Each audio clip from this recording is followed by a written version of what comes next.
J'ai une histoire d'horreur à vous raconter. C'est une histoire qui se passe dans une église. Je ne vous nommerai pas laquelle parce que c'est une histoire vraie. Mais c'est une histoire qui m'a quand même assez bouleversé. C'est l'histoire de... C'est un congrès. C'est des responsables de cette église-là qui se réunissaient ensemble.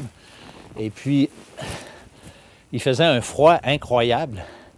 Puis, qu'est-ce qui est arrivé? C'est qu'il y a une femme qui s'est pointée là, puis elle a cogné à la porte parce qu'elle avait besoin d'aide. Elle était à moitié vêtue. Pour l'hiver, elle était vraiment mal à manger, comme on dirait. Puis, elle avait un enfant dans ses bras qui avait froid, qui était transi par le froid. Et puis, elle a cogné à la porte. Et puis, de l'intérieur, il y avait ces gens qui s'occupaient du congrès, qui étaient bien sûr bien affairés, qui avaient beaucoup de choses à penser. C'est normal, c'est correct. Mais quand cette femme-là est arrivée à la porte, puis qu'elle a demandé de l'aide, les gens, ça les a dérangés, c'est sûr. Et puis, ils ont dit, « Bien, écoutez, madame, on est en réunion, on ne peut pas rien faire pour vous. Nous autres, on est une église. » Ben, je ne sais pas qu'est-ce que vous pensez. Moi, je ne veux pas juger ces gens-là parce que je me sens concerné par cette histoire-là. Je me dis que je suis un des responsables dans une église évangélique. Et puis, à quel point mon comportement n'est pas un peu semblable à ce que je viens de vous raconter. Bon, je n'ai pas fait quelque chose de même, mais si ça s'était présenté, si ça avait été moi, je ne sais pas comment j'aurais réagi. Moi, j'ai l'impression que ma façon de réagir aurait été certainement, en tout cas, pas tout à fait comme celle que Jésus aurait réagi, lui, si ces événements-là seraient arrivés de son temps. Mais l'important, c'est de savoir comment Jésus aurait réagi. Parce qu'on peut s'inventer toutes sortes de choses, mais il faut lire les évangiles. Lorsqu'on lit les évangiles, là, on va découvrir qui est vraiment Jésus. Et il y a quelqu'un, un auteur, un dénommé Lewis, qui a, à propos du Jésus qu'on découvre dans les évangiles, il a dit de lui, il y a deux choses qu'on ne peut certainement pas penser à propos de Jésus lorsqu'on lit les évangiles. C'est qu'il était ennuyeux et prévisible. Voilà. Donc, Jésus qui n'était pas ennuyeux puis qui était imprévisible. Mais le Jésus qu'on connaît, le Jésus qu'on imagine aujourd'hui, il est pas mal différent du Jésus qu'on voit dans les évangiles. Moi, je suis assez convaincu qu'on a de la peine à s'imaginer comment était Jésus. Parce que la photo, l'image qu'on a de lui, c'est plutôt un Jésus un peu... Bon, dans les films, là, on voit Jésus qui a l'air comme déconnecté des circonstances. Il n'a pas l'air tellement sensible. Il est stoïque devant les événements qui l'entourent. C'est pas le Jésus que je vois dans les Écritures. Le Jésus que je vois dans les Écritures, il est très différent de ça. C'est un Jésus qui, émotionnellement parlant, j'aime pas tellement le mot, mais pour de vrai, Jésus a manifesté beaucoup d'émotions lorsqu'il vivait certaines circonstances. Jésus a été un personnage vraiment particulier. C'est un homme, par exemple, que en quelques minutes, il pouvait entrer d'une façon très personnelle avec les gens qui l'entouraient. Il rentrait dans leur intimité dans l'espace de quelques minutes. On a une histoire, à un moment donné, une femme qui était sur le bord d'un puits, puis cette femme-là a été abordée par Jésus, et puis ça n'a pas été long qu'il a parlé des choses qui étaient super personnelles avec elle. Jésus aussi, tu sais, on a parlé souvent de la simplicité volontaire ces dernières années, et puis Jésus, là, il aurait eu le record Guinness dans ce domaine-là. Parce que pendant son ministère terrestre, là, Jésus n'avait même pas une place pour poser sa tête. Ça veut dire qu'il n'y avait même pas un 1,5, il n'y avait même pas une petite chambre. Il n'y avait rien. Il était carrément dehors. Il dépendait des autres tout le long de sa vie, pendant son ministère en tout cas. Et à un moment donné, il y a des disciples. Les disciples, ils avaient faim, puis probablement, il n'y avait pas grand-chose à manger, puis ils ont passé dans un champ. Et puis dans ce champ-là, ils ont pris les épis. Ça, c'est bien l'évidence qu'il n'y avait rien à manger. Ou à un moment donné, il s'est fait taxer. Jésus s'est fait taxer pour réclamer un dû là, pour le temple. Et puis, je trouve ça intéressant parce qu'il n'y avait pas d'argent. Il a dit à Pierre, va pêcher, va prendre le premier poisson, puis tu vas trouver qu'est-ce qu'il faut pour payer. Puis il a trouvé une pièce d'argent dans la gueule du poisson, puis il a donné ça pour lui, puis pour Pierre qui était avec lui. Fait que c'est bien évident que Jésus était vraiment pas riche. Mais j'aime ça aussi de penser comment Jésus était proche des groupes sociaux marginalisés. Moi, je suis convaincu que si on avait fait la liste d'amis de Jésus, il y aurait eu... Bien, on voit dans les évangiles, à un moment donné, il a mangé chez un prêtre, un pharisien, là, un homme de loi, de la religion, et puis cet homme-là était très bien vu du peuple.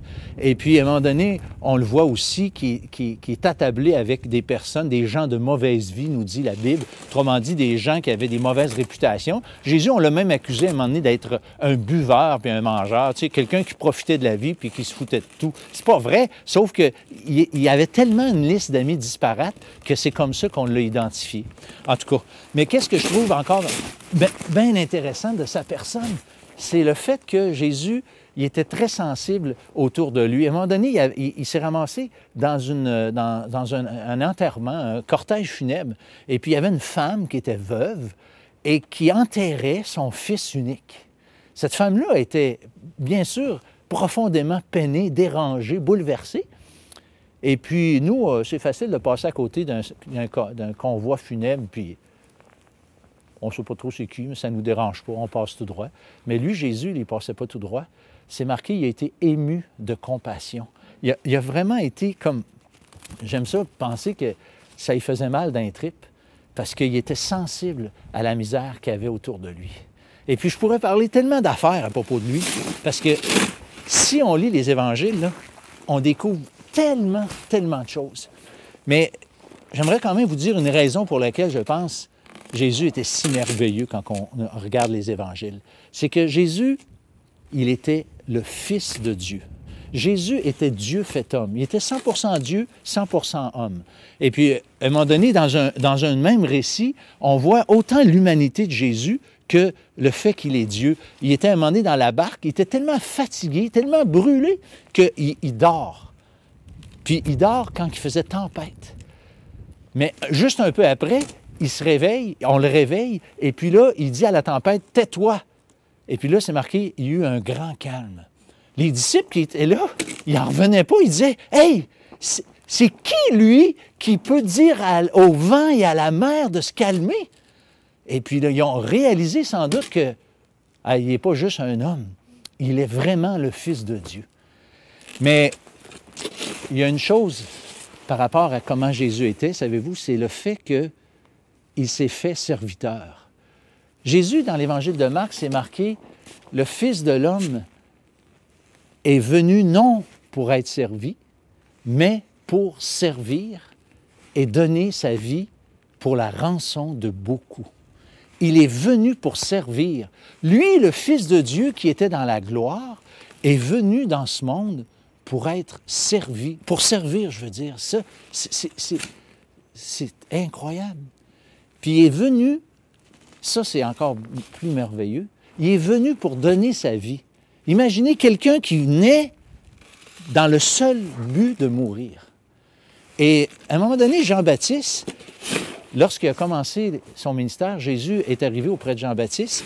Puis quand Jean-Baptiste l'a vu venir de loin, Jean-Baptiste il a commencé à dire, « Voici l'agneau de Dieu qui ôte le péché du monde. » Nous, ça nous fait bizarre d'entendre ça, parce que je sais que dans certains offices religieux, on dit souvent ça, « Voici l'agneau de Dieu qui ôte le péché du monde. » Mais moi, je peux vous dire que les Juifs qui étaient là à ce moment-là, qui ont compris, qui ont entendu cette parole-là, ça signifiait quelque chose pour eux. Parce que les Juifs, là, pendant des siècles, ils ont immolé des agneaux à cause du péché. Dieu, dans l'Ancien Testament, il demandait aux Juifs d'immoler un agneau, de donner la vie d'un animal pour que Dieu puisse leur pardonner. Mais là, Jean-Baptiste est en train de dire que l'agneau, pas un des agneaux, mais le vrai agneau de Dieu, c'était Jésus. Parce que Jésus était venu pour mourir et donner sa vie. Et là, je ne sais pas si vous réalisez, mais Dieu est capable de nous pardonner, de nous accorder la vie éternelle, juste sur la base du fait que l'agneau de Dieu a donné sa vie. Nous, on est des pécheurs. Je vous l'ai dit tantôt, même ma façon, moi, de réagir vis-à-vis la misère humaine, je suis sensible, mais je suis tellement pas sensible si je compare à la sensibilité qu'avait le Seigneur Jésus. Et puis là, on est en train de dire qu'il est prêt de nous pardonner parce qu'on a besoin de pardon. Parce qu'on est tellement loin des standards que Jésus a établis. On est tellement loin des standards de Dieu. Mais Dieu est prêt de nous pardonner parce que l'agneau de Dieu a donné sa vie pour vous et moi. Et vous savez, moi, je suis convaincu maintenant, depuis plusieurs années, que j'ai la vie éternelle, que mes péchés sont pardonnés. Et la seule raison pourquoi je dis ça, c'est pas parce que je suis devenu un bon gars puisque je me tiens dans les églises. La seule raison, c'est parce que Jésus est mort pour moi. Vous savez, il l'a fait pour moi, puis il l'a fait aussi pour vous. Et Dieu voudrait aussi que vos péchés soient pardonnés, que votre conscience chargée de votre passé soit aussi quelque chose qui est fini. Qu'est-ce que je vous invite à faire simplement? C'est de lui demander, de dire, Seigneur, franchement, je suis un pécheur. Je suis un pécheur, puis ton standard, je ne suis pas capable. Je suis incapable d'atteindre ton standard. Mais je réalise que maintenant, Jésus est mort pour moi sur la croix du Calvaire. Maintenant, Seigneur, je crois qu'est-ce que Jésus a fait pour moi. Je suis conscient maintenant qu'il est mort pour mes péchés. Seigneur, je te demande pardon. Je te demande, Seigneur, de purifier mon cœur, de changer mon cœur. Je te demande, Seigneur, de me donner la vie éternelle. Il veut le faire et Dieu peut le faire. Il l'a fait. Jésus a déjà donné sa vie. Il n'y manque que vous.